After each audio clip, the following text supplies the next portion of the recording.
Chapter 2. As they entered, they saw Dorian Gray. He was seated at the piano, with his back to them, turning over the pages of a volume of Schumann's Forest Scenes. "You must lend it to me. You must lend me these, Basil," he cried. "I want to learn them. They are perfectly charming." "That entirely depends on how you sit today, Dorian." "Oh, I am tired of sitting, and I don't want a life-size portrait of myself," answered the lad, swinging round on the music stool in a wilful, petulant manner.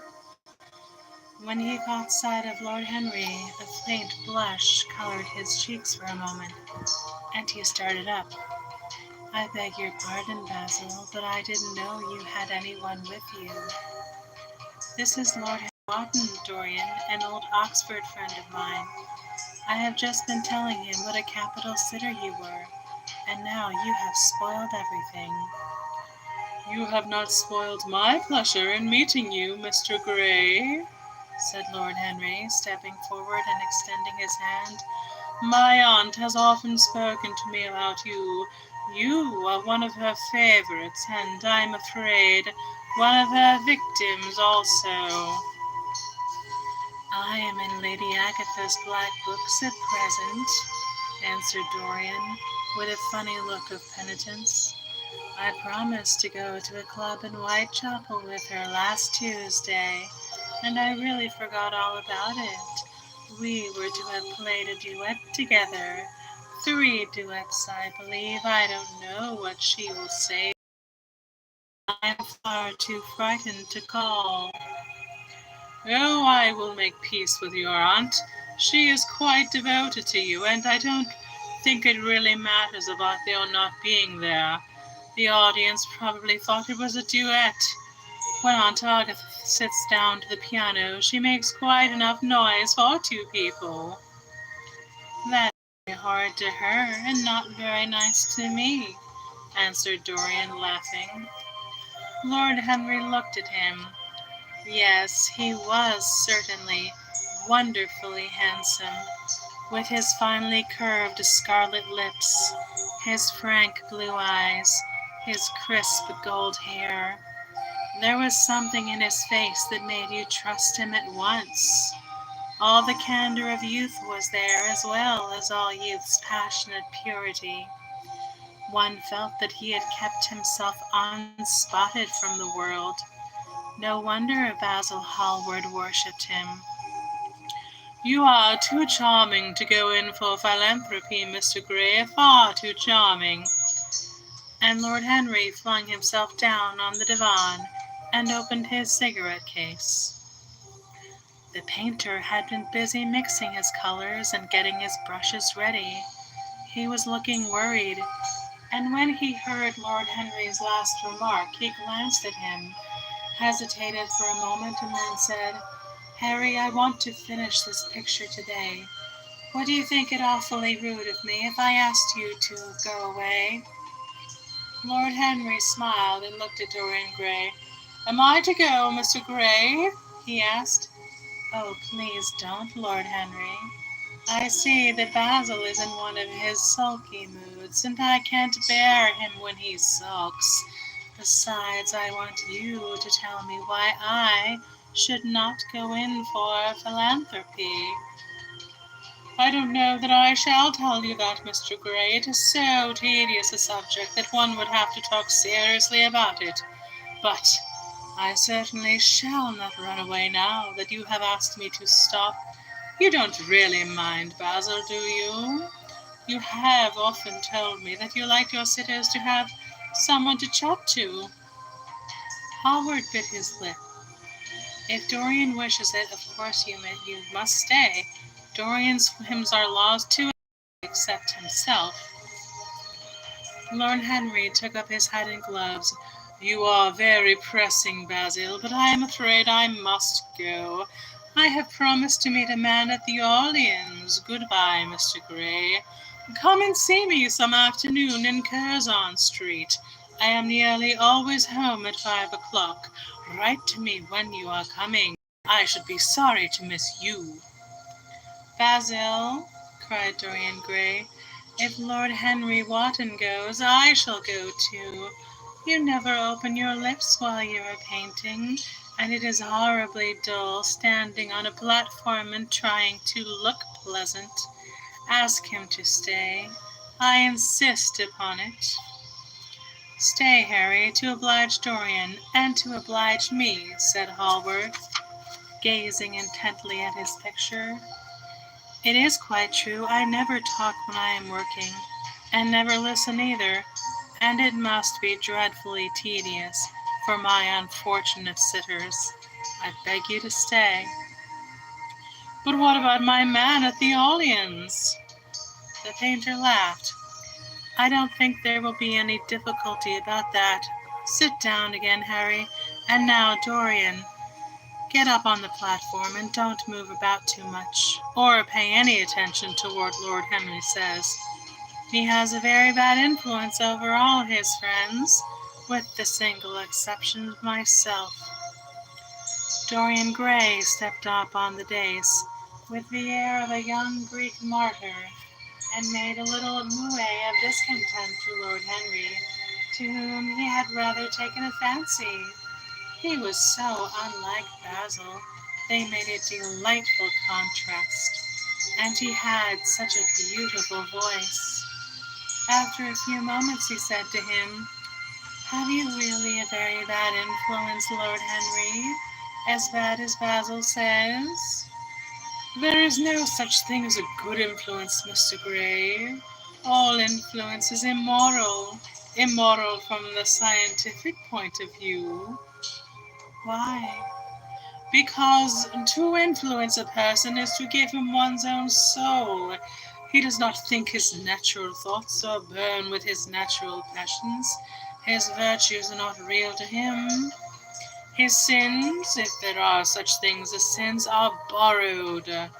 He becomes an echo of someone else's music, an actor of a part that has not been written for him.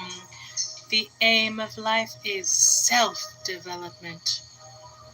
To realize one's nature perfectly, that is what each of us is here for. People are afraid of themselves nowadays. They have forgotten the highest of all duties, the duty that one owes to oneself. Of course they are charitable. They feed the hungry and clothe the beggar, but their own souls starve and are naked. Courage has gone out of our race. Perhaps we never really had it.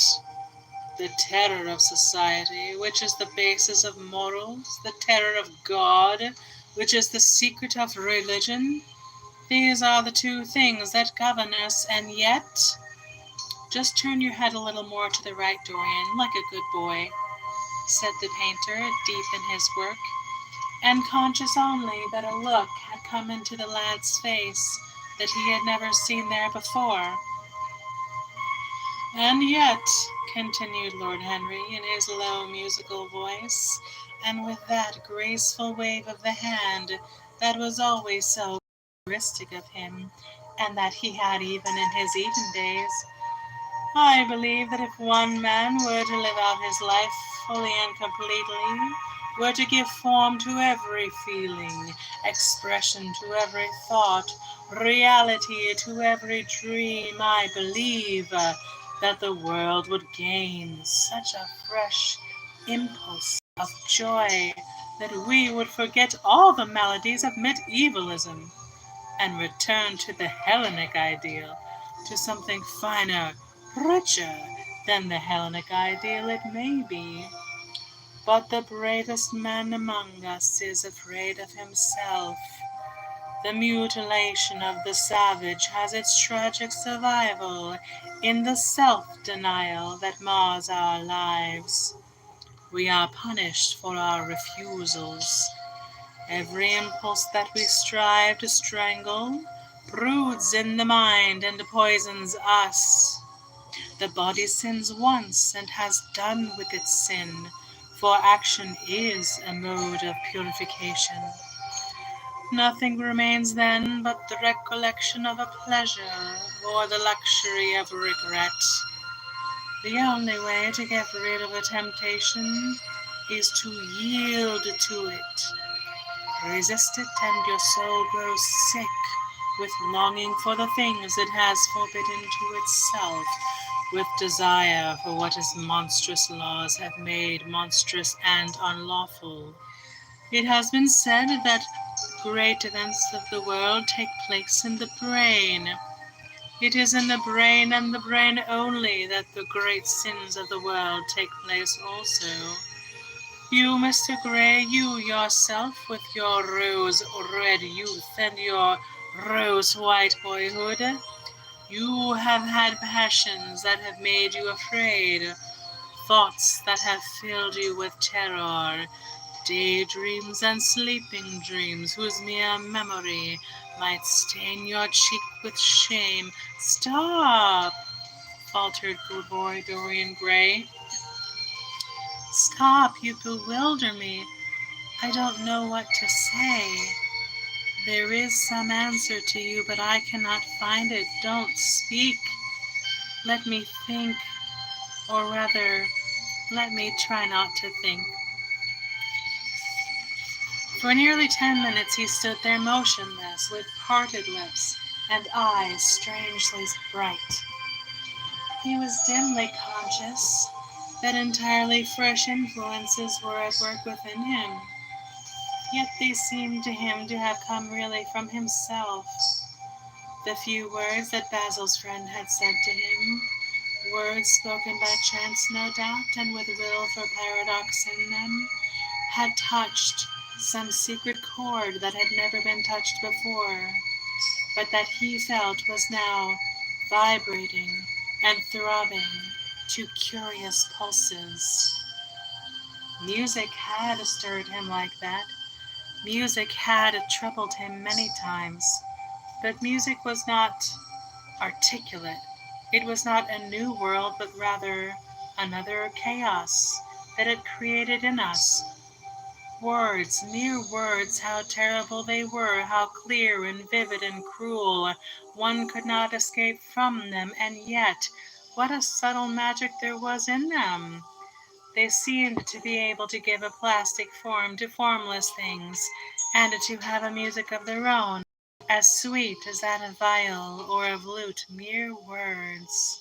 Was there anything so real as words?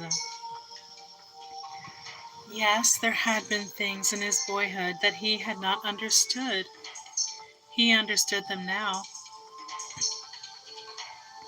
Life suddenly became fiery colored to him. It seemed to him that he had been walking on fire. Why had he not known it? With his subtle smile, Lord Henry watched him.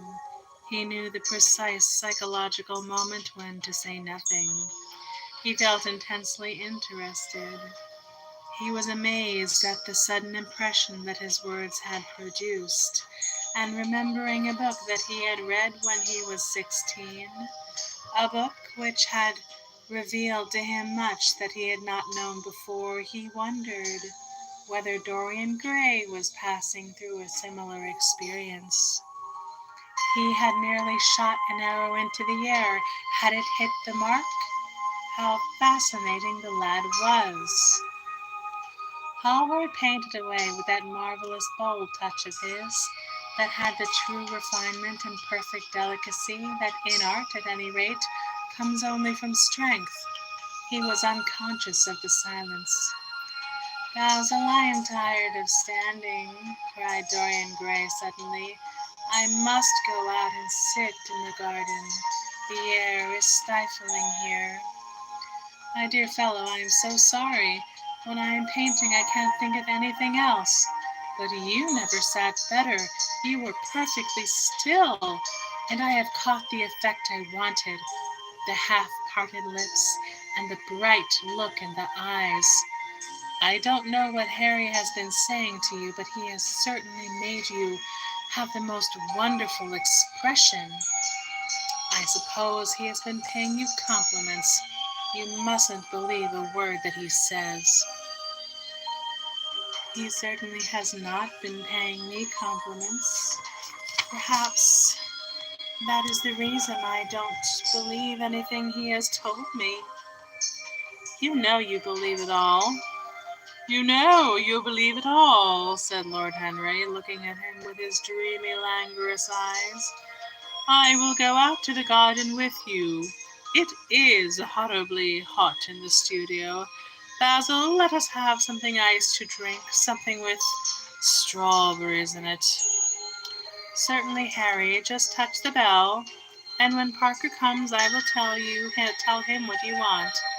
I have got to work up this background, so I will join you later on.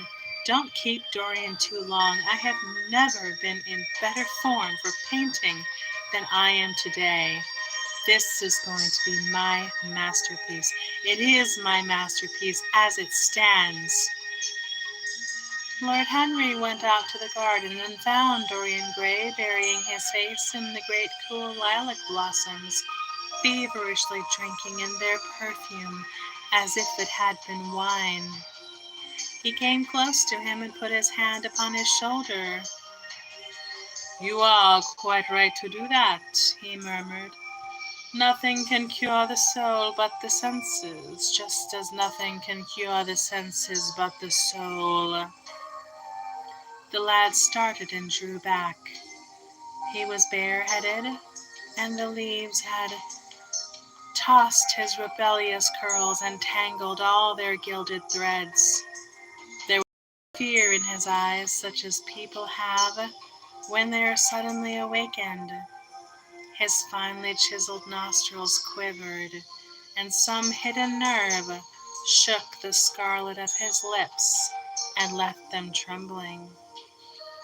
Yes, continued Lord Henry, that is one of the great secrets of life, to cure the soul by the means of the senses, and the senses by the means of the soul. You are a wonderful creation. You know more than you think you know, just as you know less than you want to know. Dorian Gray frowned and turned his head away. He could not help liking the tall, graceful young man who was standing by him.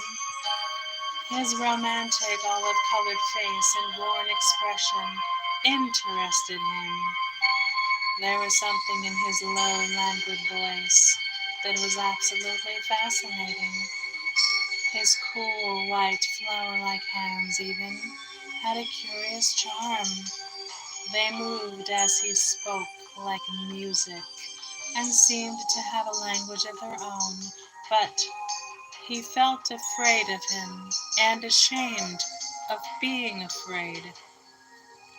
Why had it been left for a stranger to reveal him to himself? He had known Basil Hallward for months, but the friendship between them had never altered him. Suddenly there had come someone across his life who seemed to have disclosed to him life's mystery. And yet what was there to be afraid of? He was not a schoolboy or a girl. It was absurd to be frightened. Let us go and sit in the shade, said Lord Henry.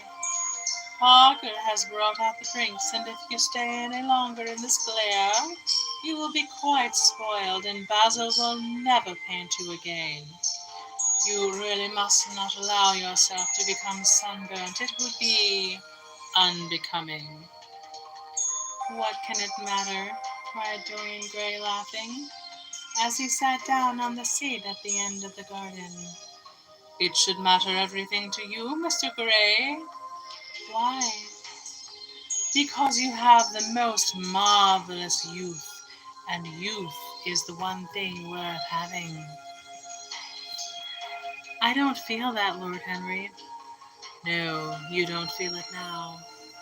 Some day, when you are old and wrinkled and ugly, when thought has seared your forehead with its lines, and passion branded your lips with its hideous fires, you will feel it.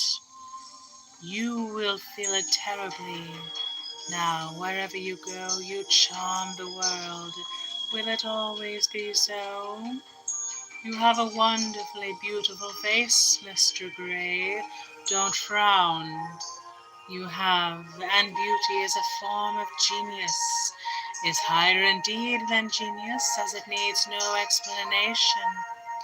It is of the great facts of the world, like sunlight, or springtime, or the reflection in dark waters of that silver shell we call the moon. It cannot be questioned. It has its divine right of sovereignty. It makes princes of those who have it. You smile, huh? When you have lost it, you won't smile.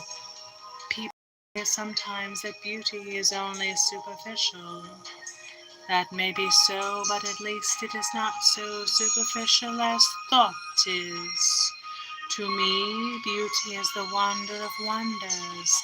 It is only shallow people who do not judge by appearances.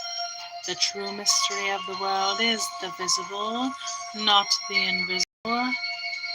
Yes, Mr. Gray, the gods have been good to you. But what the gods give, they quickly take away. You only have a few years in which to live really, perfectly, and fully. When your youth goes, your beauty will go with it, and then you will suddenly discover that there are no triumphs left for you, or have to content yourself with those mean triumphs that the memory of your past will make more bitter than defeats. Every month as it wanes brings you nearer to something dreadful. Time is jealous of you, and wars against your lilies and your roses. You will become sallow and hollow-cheeked and dull-eyed.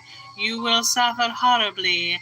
I realize your youth while you have it. Don't squander the gold of your days, listening to the tedious, trying to improve the hopeless failure, or giving your life to the ignorant, the common and the vulgar.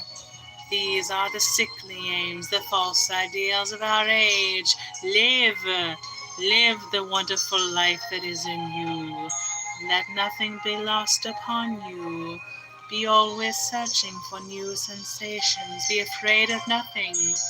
A new hedonism, that is what our century wants. You might be its visible symbol. With your personality, there is nothing you could not do. The world belongs to you for a season. The moment I met you, I saw that you were quite unconscious of what you really are, of what you really might be. There was so much in you that charmed me that I felt I must tell you something about yourself. I thought how tragic it would be if you were wasted. For there is such little time that your youth will last, such a little time. The common hill flowers wither, but they blossom again. The laburnum will be as yellow next June as it is now. In a month there will be purple stars on the clematis, and year after year the green night of its leaves will hold its purple stars. But we never get back our youth. The pulse of joy that beats in us at 20 becomes sluggish, our limbs fail, our senses rot. We degenerate into hideous puppets, haunted by the memory of the passions of which we were too much afraid, and the exquisite temptations that we had not the courage to yield to. Youth. Youth. There is absolutely nothing in the world but youth. Dorian Gray listened, open-eyed and wondering. The spray of lilac fell from his hand upon the gravel. A furry bee came and buzzed round it for a moment, then it began to scramble all over the oval, stellated globe of the tiny blossoms. He watched it with strange interest in trivial things that we try to develop when things of high import make us afraid, or when we are stirred by some new emotion for which we cannot find expression, or when some thought that terrifies us lays sudden siege to the brain and calls on us to yield. After a time, the bee flew away. He saw it creeping into the stained trumpet of a Tyrian convolvulus. The flowers seemed to quiver, and then swayed gently to and fro. Suddenly the painter appeared at the door of the studio and made a staccato signs for them to come in. They turned to each other and smiled. "I am waiting," he cried. "Do come in. The light is quite perfect, and you can bring your drinks." They rose up and sauntered down the walk together. Two green and white butterflies fluttered past them, and in the pear tree at the corner of the garden a thrush began to sing. "You are glad to have met me, Mr. Gray?" said Lord Henry, looking at him. "Yes, I am glad now. I wonder, shall I always be glad?" "Always? That is a dreadful word. It makes me shudder when I hear it. Women are so fond of using it. They spoil every romance by trying to make it last forever. It is a meaningless word, too. The only difference between a caprice and a lifelong passion is that the caprice lasts a little longer." As they entered the studio, Dorian Gray put his hand upon Lord Henry's arm. "In that case, let our friendship be a caprice," he murmured, flushing at his own boldness, then stepped up on the platform and resumed his pose. Lord Henry flung himself into a large wicker armchair and watched him. The sweep and dash of the brush on the canvas made the only sound that broke the stillness, except when now and then Hallward stepped back to look at his work from a distance. In the slanting beams that streamed through the open doorway, the dust danced and was golden. The heavy scent of the roses seemed to brood over everything.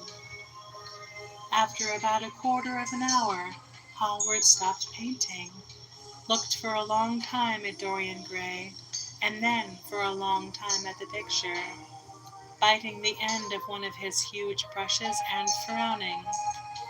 "It is quite finished," he cried at last, and stooping down he wrote his name in long vermilion letters on the left-hand corner of the canvas.